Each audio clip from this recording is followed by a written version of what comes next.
की red line Lebanon. Iran बोला Lebanon पर हमले बर्दाश्त नहीं।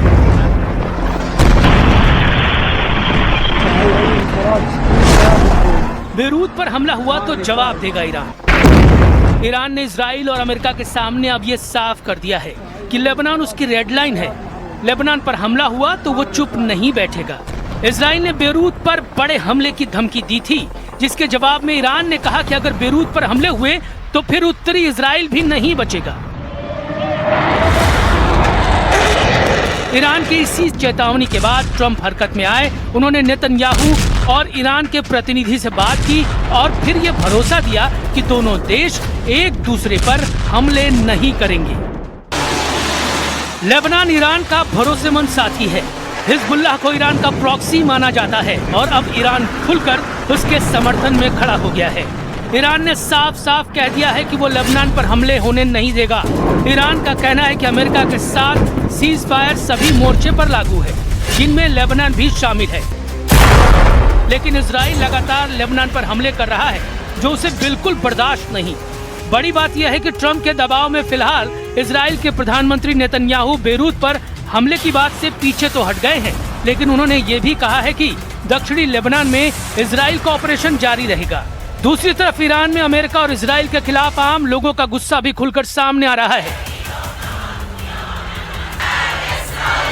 मार्ग बा इस्राईल। तेहरान में बड़ी संख्या में ईरान के नागरिक लेबनान के समर्थन में इकट्ठा हुए।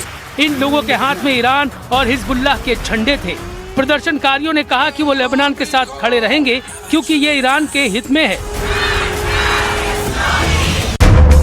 संदेश साफ है, बेरूत की रेड लाइन क्रॉस की गई तो ये जंग सिर्फ लेबनान तक सीमित नहीं रहेगी, पूरे पश्चिम एशिया को इसकी कीमत चुकानी होगी।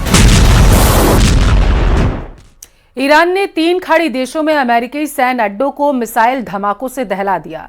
ईरान ने कुवैत पर सबसे भयानक मिसाइल हमला किया है, जहां कुवैत इंटरनेशनल एयरपोर्ट पर बैलिस्टिक मिसाइलों के साथ ड्रोन बम फटे हैं। तो ईरान ने धमकी दी कि अमेरिका इन हमलों से सबक लेकर बमबारी बंद कर दे, लेकिन ट्रंप ने ईरान को एटमी डील की नई शर्त बताकर भड़का दिया है। इधर इजराइल ने तेहरान में तख्ता पलटने का ऑपरेशन शुरू कर दिया है।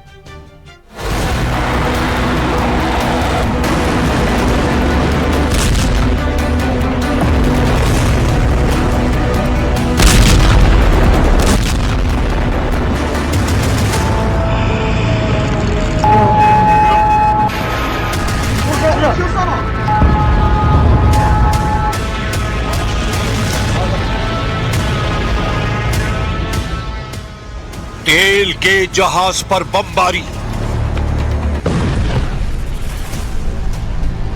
सैन्य अड्डों पर मिसाइलों की बौछार।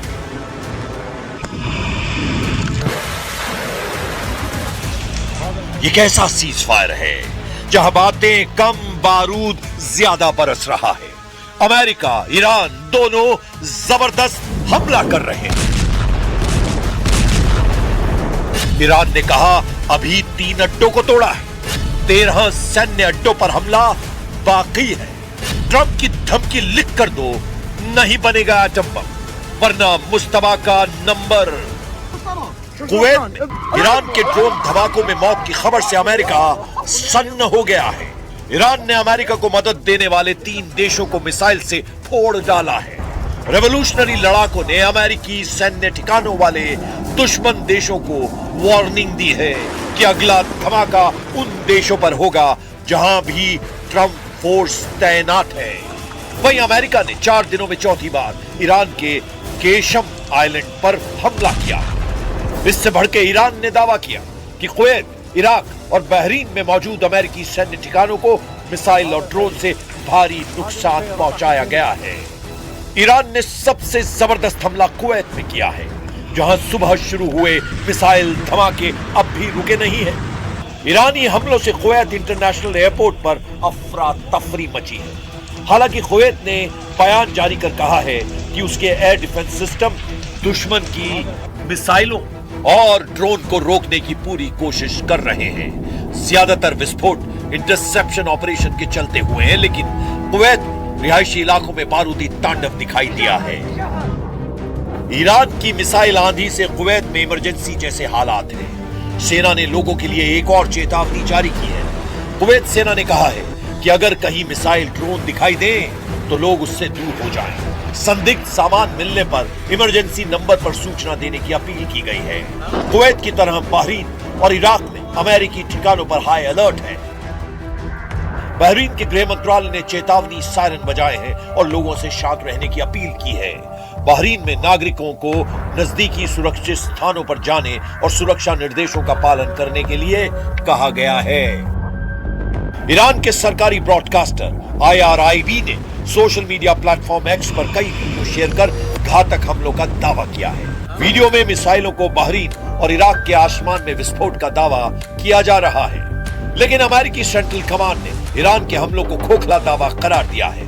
सेंटकॉम ने कहा है कि ईरान ने बहरीन में US नेवी के 5वें बेड़े के मुख्यालय और एक अमेरिकी एयरबेस पर मिसाइल और ड्रोन हमले का दावा किया है, लेकिन सभी हवाई खतरों को समय रहते रोक दिया गया और किसी भी अमेरिकी सैन्य ठिकाने पर हमला सफल नहीं हुआ है। अमेरिका ने धमकी दी है कि ईरान पर कोई रहम नहीं किया जाएगा जब तक ईरान अपने एटमी प्रोग्राम को पूरी तरह बंद नहीं करता, तब तक कोई भी प्रतिबंध नहीं हटाया जाएगा। Any sanctions relief is condition based, which means it has to be in return for the reason why those sanctions were put in place in the first place, which is their nuclear program. So yeah, look, Iran is being sanctioned because they enrich uranium. Iran is being sanctioned because they've highly enriched uranium. Iran is being sanctioned because of their nuclear activities. If they agree to give up those things, there will be sanctions relief associated with their commitment and compliance. America को Iran की leadership पर रत्ती भर भी भरोसा नहीं रह गया है, इसीलिए ट्रंप ने एटमी डील की नई शर्त लगा दी है। ट्रंप ने नई शर्त में कहा कि ईरान उन्हें लिखित आश्वासन दे, तभी डील आगे बढ़ेगी। ट्रंप ने अपनी शर्त में यह भी कहा है कि परमाणु गतिविधियों पर ठोस समझौता होगा और इसके बाद ही अमेरिका ईरान को आर्थिक राहत देगा। ट्रंप का कोई पैंतरा अब तक ईरान पर काम नहीं आया है। अमेरिका के केशम आइलैंड पर बार बार हमले की वजह का भी पता चला है। अमेरिका की एटमी डील पर बार बार स्टैंड बदलने के बाद से ईरान ने खूंखार तेवर अपना लिए हैं। सुप्रीम लीडर मुस्तफा खामनेई ने secret war headquarter Qeshm island को एक्टिव कर दिया है।